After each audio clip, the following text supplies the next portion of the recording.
As a bowfisher, there are fish that you regularly encounter, and then there's others that only appear now and then. When we tell our stories about the ones that got away, it's usually about the biggest or the most unique fish that we see. And when we persevere, sometimes we're presented with a truly rewarding encounter.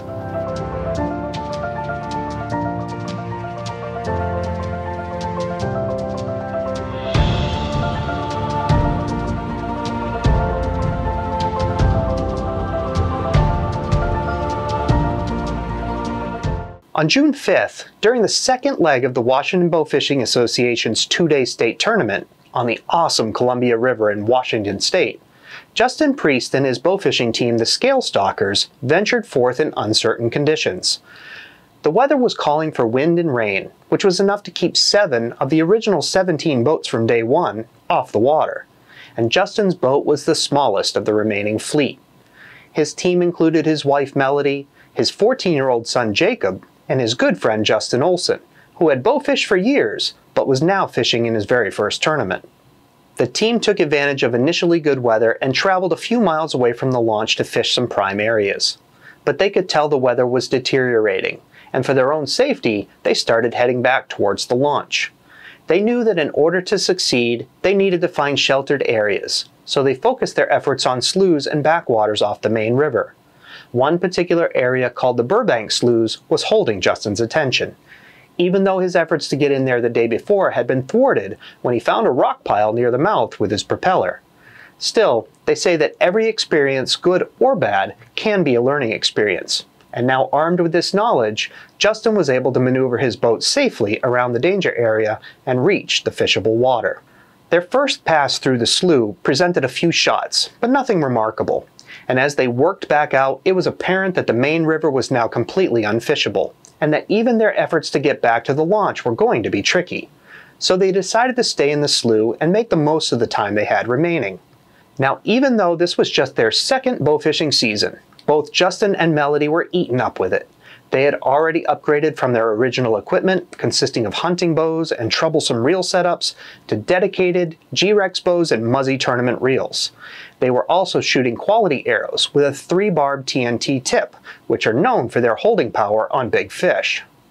And Justin was eagerly looking for the fish that could beat his personal best of 28 pounds.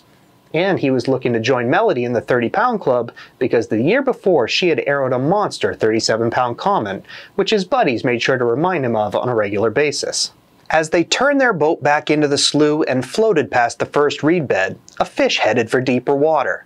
Justin shot and hit, but being unsure of the placement, he decided to gingerly play the fish, so he hand-lined the fish boat side, where Melody called out that his arrow was barely hanging on, so she sent a second shot for insurance and drilled the fish.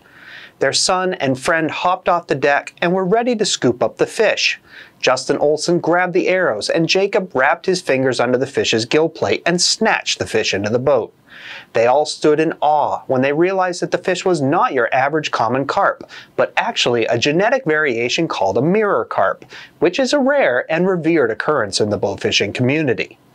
Justin and many others consider shooting a mirror carp like shooting a banded duck, a truly memorable feat. They set up their scale on a homemade rack and hung the fish, which twisted the scale away from Justin's view, as he was still up on the shooting platform above the fish, so Jacob called out the number, 42.3 pounds.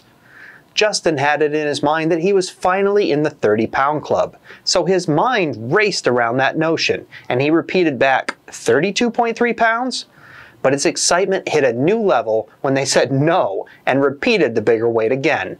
Not only did he shoot past his goal of taking his largest fish to date, but he set a new state record to boot. So they started making calls to family and friends to meet them at weigh-in as they fought the waves back to the launch. Thankfully, Alex Mendoza, the current common carp state record holder, was there with all the equipment needed to officially weigh and submit the fish to the BAA. And there were plenty of smiles and congratulations as Justin's fish also took the Big Fish Award in the tournament as well.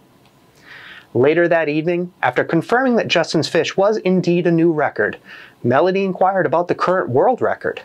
Now, Justin hadn't even considered this, and to their surprise, it was also a solid 2 pounds larger than the current world record, which was a 40-pound fish taken in Ohio by Donald Walker in 2016. There's always a little luck in finding a record, but there's a lot to be said for experience and being on the water at the right time of the year. Justin attributes much of his success to the push he gets from his wife. In fact, Melody is so gung-ho when it comes to bow fishing that she will have everything hooked up and ready to go when Justin comes home from work. And she even took things into her own hands last year when her reel seat kept spinning on her bow. So she grabbed a welder and added a bracket onto her reel. To say that Justin is impressed by her is an understatement, and he's glad that she got to share in his record fish by making that insurance shot, which was a great idea, as not long after the fish came into the boat, Justin's arrow just fell out on its own. So congratulations to Justin and Melody Priest and the whole Scale Stalkers team on their success. And please remember that bow fishing is a family sport that can be shared with nearly anyone.